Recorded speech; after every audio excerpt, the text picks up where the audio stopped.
क्या ईरान की उल्टी गिनती शुरू हो चुकी है? क्या अमेरिका के फाइटर पायलट अपने राष्ट्रपति डोनाल्ड ट्रंप से आखिरी आदेश का इंतजार कर रहे हैं? आखिर हूतियों में हड़कंप क्यों मचा हुआ है? मिडिल ईस्ट में लगी आग को अमेरिका बुझाने की कोशिश कर रहा है या फिर ईरान को घुटनों पर लाने की कोशिश में? नमस्कार, आप देख रहे हैं नवभारत टाइम्स में रविंद्र सिंह आपके साथ।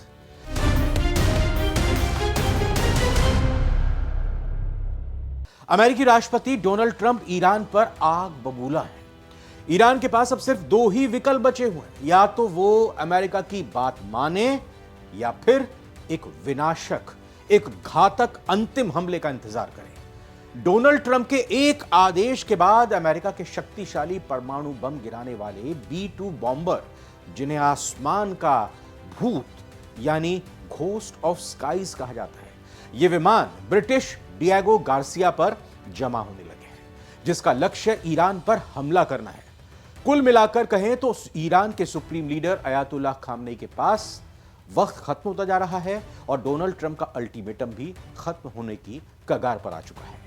ट्रंप ने इजराइल को ईरान के परमाणु ठिकानों पर हमला करने की इजाजत भी दे दी है। दरअसल डोनाल्ड ट्रंप ने ईरानी सुप्रीम लीडर को चेतावनी दी हुई है कि या तो वो नए परमाणु समझौतों पर दस्तखत कर दें, हस्ताक्षर कर दें, या फिर ईरान पर हमले का इंतजार करें। क्या है यह परमाणु समझौता, आपको आगे बताएंगे। पहले यह जान लीजिए कि ट्रंप ने सुप्रीम लीडर को 2 महीने का वक्त दे रखा है, जिसमें अब सिर्फ 5 हफ्ते ही बचे हैं। हालांकि एक रिपोर्ट में कहा गया है कि ट्रंप की चेतावनी के बाद बैकफुट पर आए ईरान ने ओमान के रास्ते व्हाइट हाउस को कुछ संदेश भिजवाया है, लेकिन उस संदेश में, उस मैसेज में क्या कहा गया है, फिलहाल इसकी कोई जानकारी नहीं है। वैसे दूसरी तरफ ईरान के विदेश मंत्री अब्बास अरागची ने कहा है कि जब तक डोनाल्ड ट्रंप की तरफ से मैक्सिमम दबाव बनाया जाता रहेगा, मतलब अमेरिका की अकड़ कम नहीं होगी, तब तक ईरान अमेरिका के साथ बातचीत नहीं करेगा। ईरानी विदेश मंत्री भले ही सख्त बनने की कोशिश कर रहे हों, लेकिन एक्सपर्ट्स का यह मानना है कि ईरान के पास अब ज्यादा कुछ विकल्प नहीं बचे हैं। अब डोनाल्ड ट्रंप का अल्टीमेटम क्या है, वो जान लीजिए, और वो कौन सा परमाणु समझौता है जिसे लेकर ईरान पर दबाव डाला जा रहा है। दोनों ही चीजों को समझते हैं। डोनाल्ड ट्रंप के प्रशासन ने ईरान को कई तरह की चेतावनी दी है, जिसमें उन्होंने तुरंत हूती विद्रोहियों की मदद बंद करने के लिए कहा है। इसके अलावा ऐसी रिपोर्ट्स भी हैं जिसमें पिछले हफ्ते से कम 5 B-2 स्पिरिट बम वर्षक यमन पर अमेरिकी एयर स्ट्राइक के बाद बमबारी के लिए तैयार बैठे हैं, जिनका मकसद हूती आतंकवादियों को निशाना बनाना है। अब ये B-2 स्पिरिट बम वर्षक विमान यानी घोस्ट ऑफ स्काईज किस बला का नाम है, ये भी बताते हैं आपको। B-2 स्पिरिट बॉम्बर दुनिया के सबसे शक्तिशाली बम वर्षक विमान है। इसे विशाल वजन वाले बम और परमाणु बमों को गिराने के लिए डिजाइन किया गया है। ये 25 टन के विशाल बम को उठा सकते हैं और किसी भी टारगेट पर इससे अटैक किया जा सकता है। इन्हें ईरान से महज 2300 किलोमीटर दूरी पर डिएगो गार्सिया में तैनात किया गया है, पहले भी आपको बताया था, जबकि इस विमान की रेंज 6900 मील से भी ज्यादा है, 6900। अब बस ट्रंप के आदेश का इंतजार है कि वो बोले गो अहेड और फिर ईरान में तबाही मच सकती है। ट्रंप ने साफ कहा था कि अगर ईरान अपने न्यूक्लियर डेवलपमेंट को वापस नहीं लेता है और उसे बंद नहीं करता है, और अगर ईरान परमाणु बम बनाने की दहलीज तक पहुंचता है, तो अमेरिका और इजराइल ईरान के परमाणु स्थलों पर विनाशकारी हमले कर सकते हैं। ट्रंप के प्रशासन ने इजराइल के साथ संयुक्त हवाई अभ्यास करके यह संदेश भेजने की कोशिश भी की थी। इस सैन्य अभ्यास में अमेरिकी B-52 बम वर्षक विमानों ने हिस्सा लिया था, जिसमें ईरान की सैकड़ों फीट गहरी जमीन के अंदर बनी हुई परमाणु सुविधाओं को ध्वस्त करने की पूरी क्षमता है। लेकिन लगता है कि ईरान के सुप्रीम लीडर के कान पर जूं तक नहीं रेंग रही, या यूं कहें कि वो अमेरिका और इजराइल से आर पार की लड़ाई के मूड में आ चुके हैं।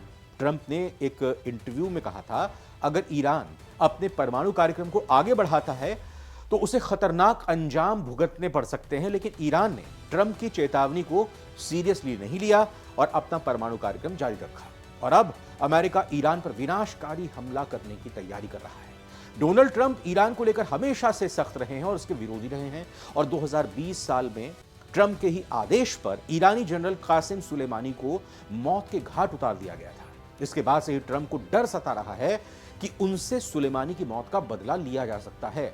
ट्रंप तो अपनी टीम को यह आदेश भी दे चुके हैं कि ईरान उनकी हत्या करे तो उसे पूरी तरह से बर्बाद कर दिया जाए। आपको बता दें कि ट्रंप ने इसी साल फरवरी महीने में कहा था कि अगर उनकी हत्या कर दी जाती है तो अमेरिका क्या करेगा, इसकी तैयारी पहले से ही की जा चुकी है।